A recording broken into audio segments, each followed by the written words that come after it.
Hey everyone, welcome to Project 22.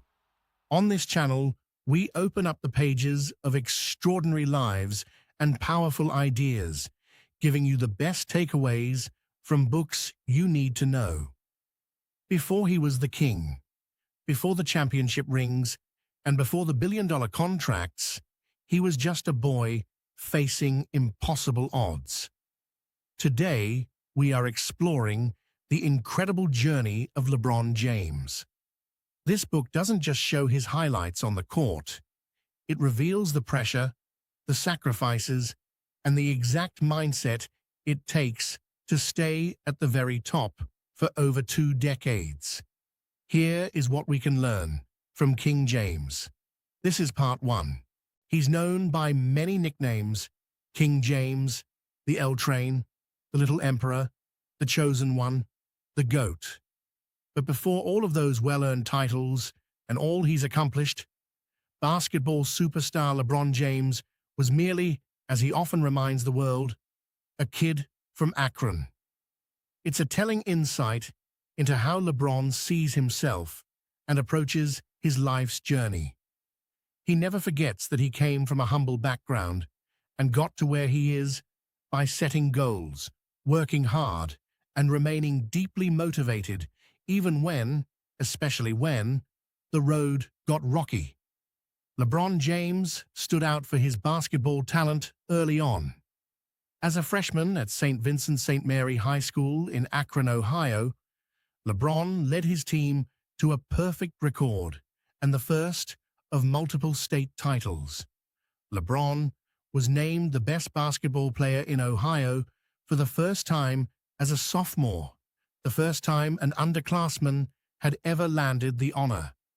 After receiving loads of national media attention for his remarkable abilities before he was even 18 years old, LeBron James was selected out of high school by the Cleveland Cavaliers with the first pick in the 2003 NBA draft. He would go on to win the Rookie of the Year award, his first accolade in a pro career that would one day include 4 MVP awards, 4 NBA championships, and 18 All-Star team selections. He's even won 3 Olympic medals, 2 golds, and a bronze as a member of Team USA. LeBron has broken and set countless records and has accomplished such remarkable feats on the court that he's regarded by many as the greatest basketball player who ever lived. LeBron James pursues excellence. He never rests on his accomplishments. They only inspire him to reach the next level as a player and as a person.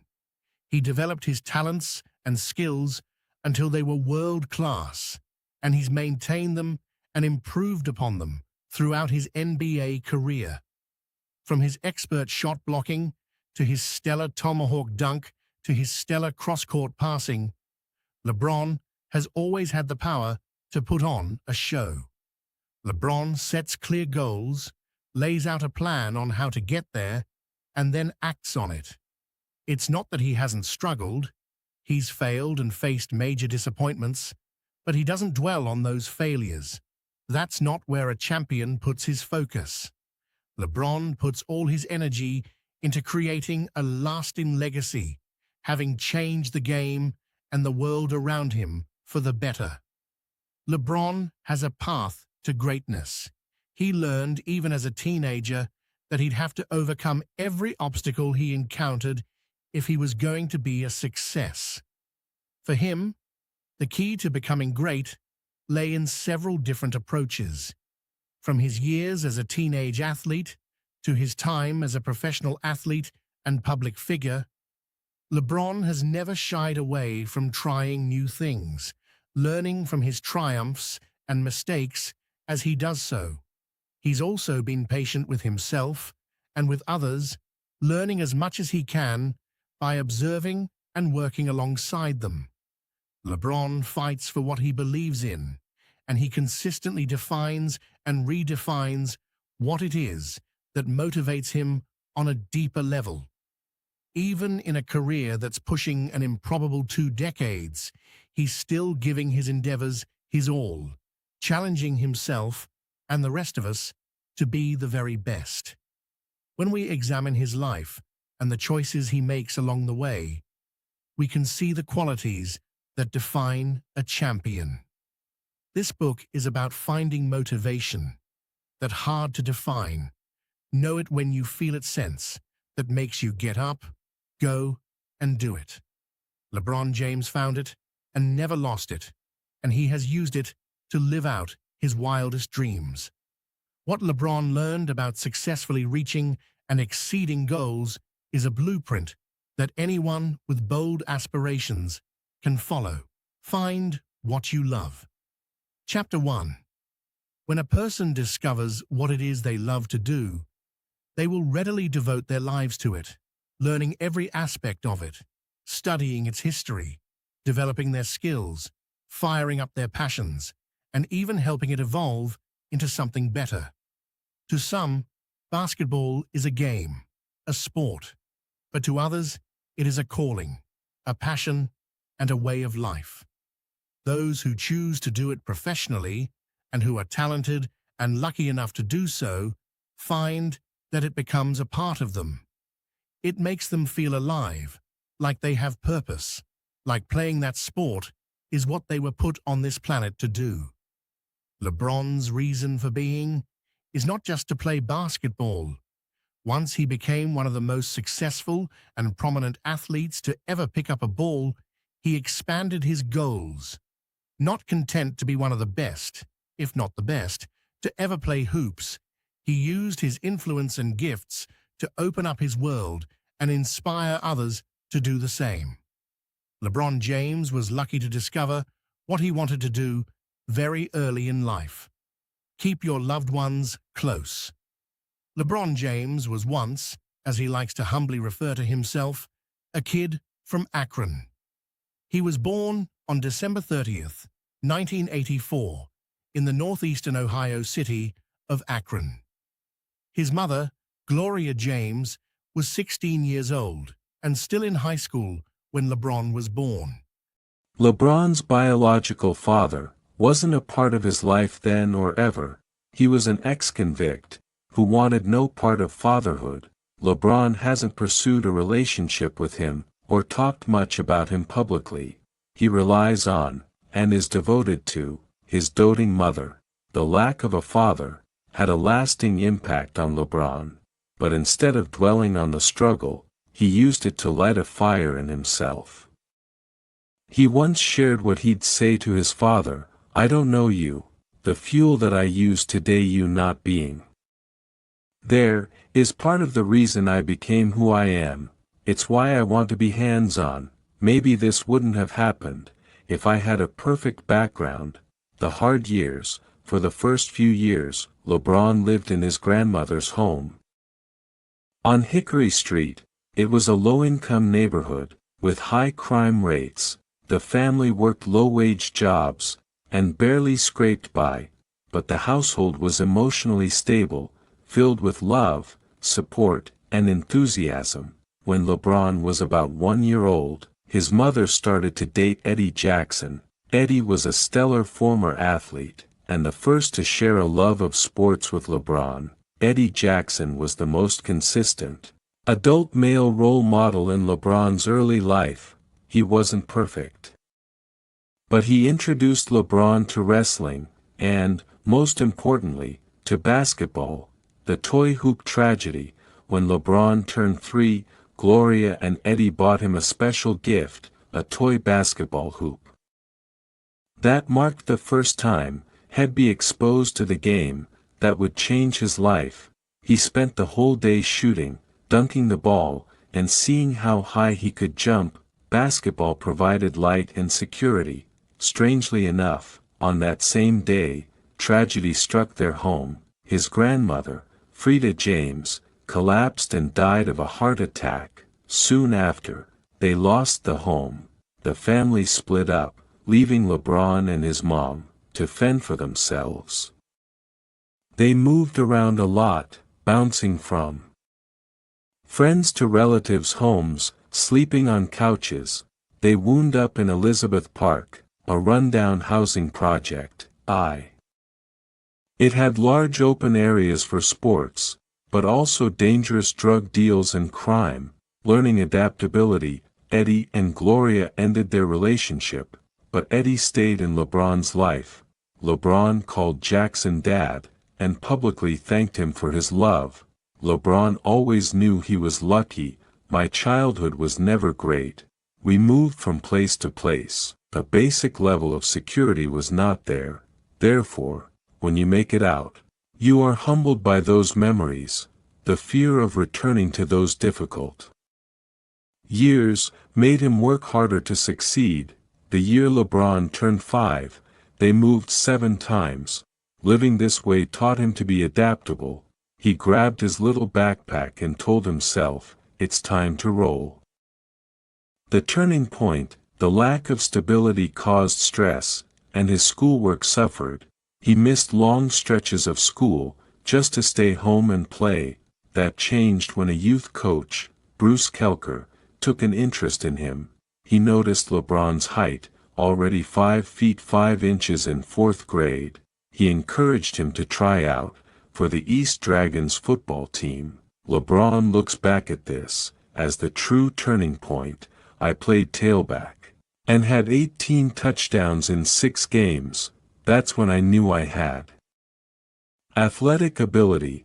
The Walker family, the assistant football coach, Frankie Walker Sr., saw tremendous promise. He recognized that LeBron needed stability, so Walker devised a solution. He invited LeBron to live with his family. During the school week, the Walkers provided structure and routines. They treated him like one of their own. It was like a new beginning. I went from missing 87 days of school to 0 days in 5th grade. I wouldn't be here without them. Coach Walker also fostered LeBron's interest in basketball. He installed a hoop in the driveway and signed him up for a recreational league. Walker was his first basketball teacher. He realized the boy was a quick study with elite mental acuity. By the 5th grade, LeBron was so advanced that Walker made him a coach for the 4th grade team. At age 10, basketball became his true passion. The Fabulous Four. In the 5th grade, LeBron joined the Northeast Shooting Stars in the AAU League. He played alongside rising stars, Sion Cotton, Willie McGee, and Drew Joyce III. They called themselves the Fabulous Four. They formed an inner circle of support that lasted for decades. LeBron kept them close to stay grounded. My family and friends are not yes men. They tell me when I'm wrong, and that's why I stay humble. High school dominance. The Fabulous Four were recruited to attend St. Vincent St. Mary High School. The school had high academic standards, so failure was not an option. LeBron had to work hard at both studies and sports. LeBron was also a star wide receiver, leading the football team to state semifinals, but after breaking a finger, his mother forbade him from playing football again. With basketball as his sole focus, he became unstoppable. In his freshman year, he led the team as starting point guard. The team went undefeated, won the state title, and kept their promise to the school. The summer after his freshman year, LeBron grew to 6 feet 7 inches tall. In his sophomore season, the team went 271 and won the state title again. LeBron was named MVP, All-Ohio, and Mr. Basketball, the first sophomore ever to win the honor. In his junior year, LeBron, driven by the accolades as much as the joy of the game, got even better, averaging 29 points a game and once again was named Ohio's Mr. Basketball and one of USA Today's national best. In the 2001-02 season, LeBron was also named Gatorade's National Boys Basketball Player of the Year. However, he also experienced his first real on-court disappointment that year. St. Vincent St. Mary lost the state title game to Roger Bacon High School from Cincinnati. It was only the second loss of his high school career. Nevertheless, he took it in stride and moved on, because he knew his future was bright. In February 2002, he appeared on the cover of Sports Illustrated. Heralded as the chosen one, NBA coach and executive Danny Ainge was quoted in the magazine saying that LeBron could be drafted by a team with the number 1 pick right then and he was still in high school. Don't give up. LeBron loved basketball so much that in addition to his high-profile high school games, he continued playing for an AAU squad. During a 2002 AAU game, he came up hard against an opposing defender and landed on his non-shooting hand. Fortunately, the injury was a wrist sprain. A serious break requiring surgery or long-term rehab could have derailed everything. LeBron knew he had to get himself back in shape as quickly as possible or risk losing opportunities. So he practiced and played when he could despite his injury. In his senior year, having stayed the course, risen to new heights, and proving that he wasn't a flash in the pan, LeBron once again won a state title and was named Mr. Basketball of Ohio. What was next for LeBron James? Bigger basketball venues. While he entertained offers from major college basketball programs during high school, LeBron opted to forego college and instead declared his eligibility for the 2003 NBA Draft. In a twist of good luck for everyone involved, that pick belonged to the Cleveland Cavaliers, who played just 30 miles from LeBron's hometown. The kid from Akron was on his way to Cleveland, and much bigger things. Stick to your decisions. A big part of doing what you love is doing what's right for you. For LeBron James, basketball and winning at basketball always felt right to him, and this helped guide all of his decisions. The usual path for high school basketball standouts starts with heavy recruitment by top college basketball programs. The athletes take their pick, play at that level for 1 to 4 years, then officially declare themselves eligible for the NBA draft, and, hopefully, go pro. LeBron boasted such tremendous talent as a high school athlete that he was able to play the course a little differently.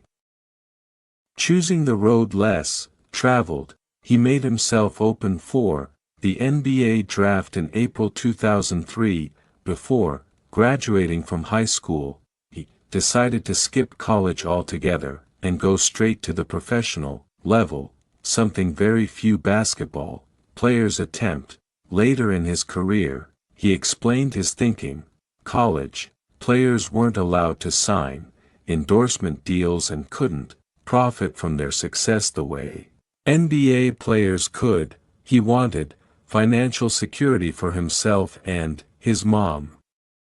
Making hard decisions and sticking to them is a recurring theme in the life and basketball career of LeBron James. Much later in his career, he went against the grain yet again and made a widely critiqued decision. All because he wanted to follow his gut.